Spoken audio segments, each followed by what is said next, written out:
Hey, what's up? Today we're going to be going through how to make cornhole board legs. As you can see here, I have the board with no legs on it.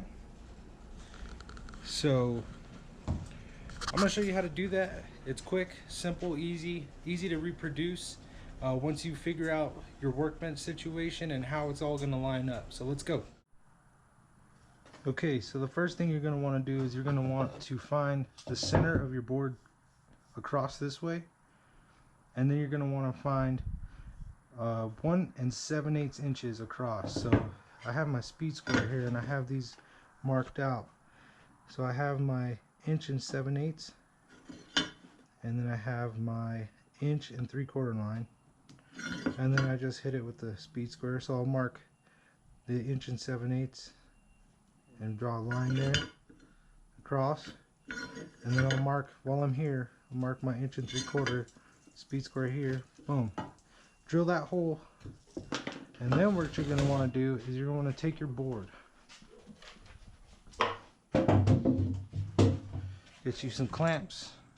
These are super cheap, like $4 or $5 at Harbor Freight, and then just figure out which side of the board is going to be best looking on the outside. Maybe we'll run with this side. You're going to want to put it flush to the top there on both sides. Okay, now that we got that hole drilled already, we're going to grab our drill and we're just going to try to eyeball it. It doesn't have to be perfectly level, but just as straight as you can.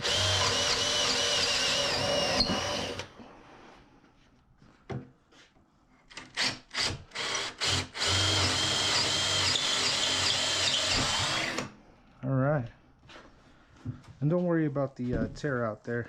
It's going to be covered. So as you can see, we're pretty close to 1 3/4 this way.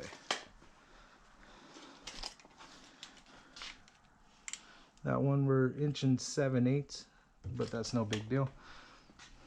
Then you're going to want to take these over to the table saw, or not, I'm sorry, miter saw.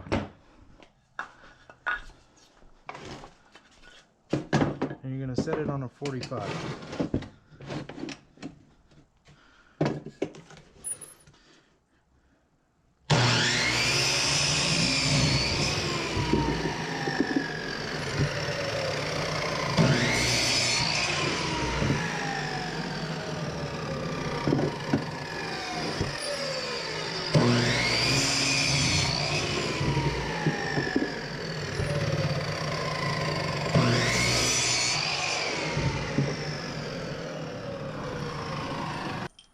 Okay, now we're going to take our carriage bolts, pop them in there.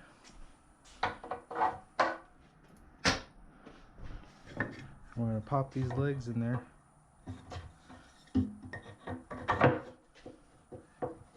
So as you can see, this one's not sitting flush, so just flip it around. Okay, throw it on the other side. Boom, nice and flush.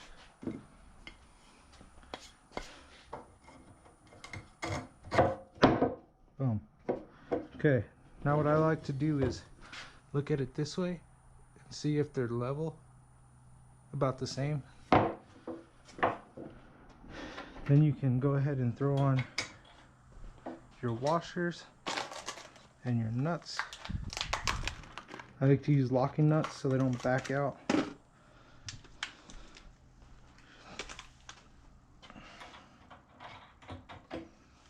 And we're going to snug these up real quick with the impact. And I like to run them in so it kind of countersinks it a little bit. Then just back them off a hair.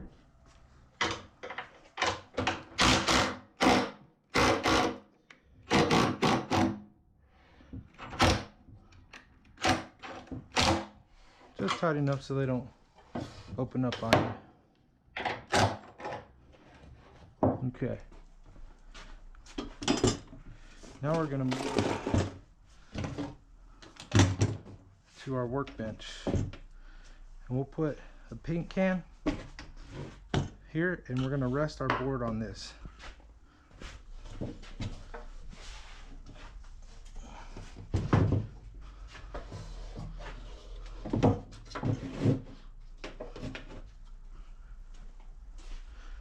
Just line it up. Now what I like to do, because I have this little gap here and it don't always come out perfect, I like to take my speed square, and all it does is it adds, what is that, 1/4 of an inch? About 3/16 of an inch. No big deal. And just mark your line there. You got to make sure your leg's all the way out, or else your line ain't gonna be right. So there's your line, and we're gonna flip everything around.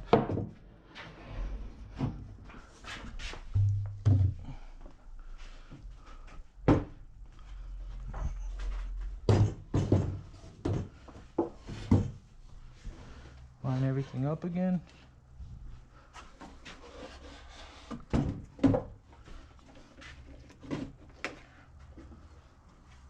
There we go. Throw your speed square down.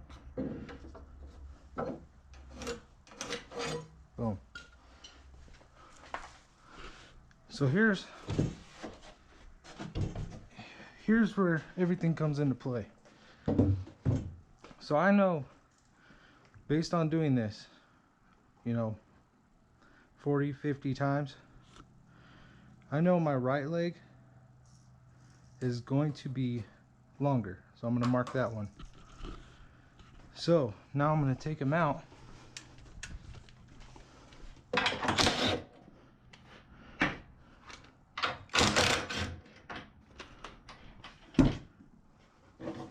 So this is all based off of your workbench.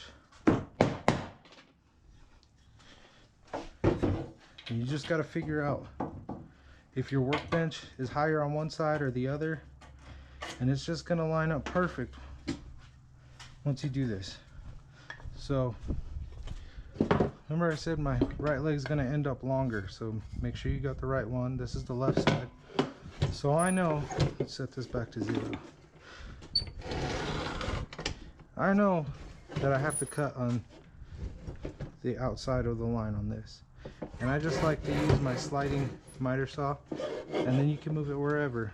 So just line up the back, set your blade on it, you know it's going to cut right there, move it forward, and if you see that, you can make sure you're perfectly on the line.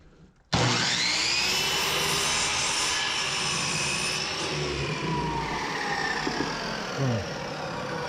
There's one. Now here's my right side, and I know I have to cut on the opposite side of the line and give it about 1/8 of an inch.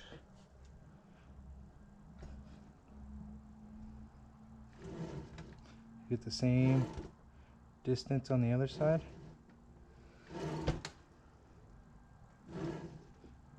There it is.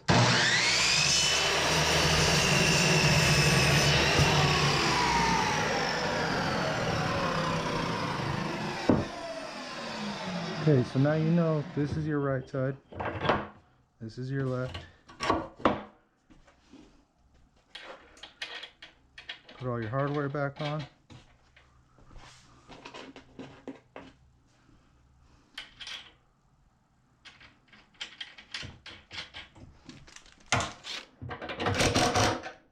Smooth it up, then back it out.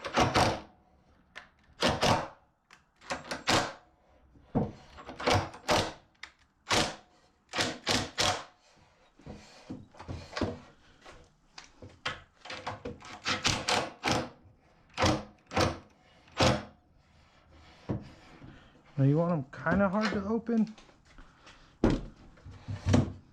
just so they're not flopping around as you're carrying them or whatever. Alright, now let's go try it out.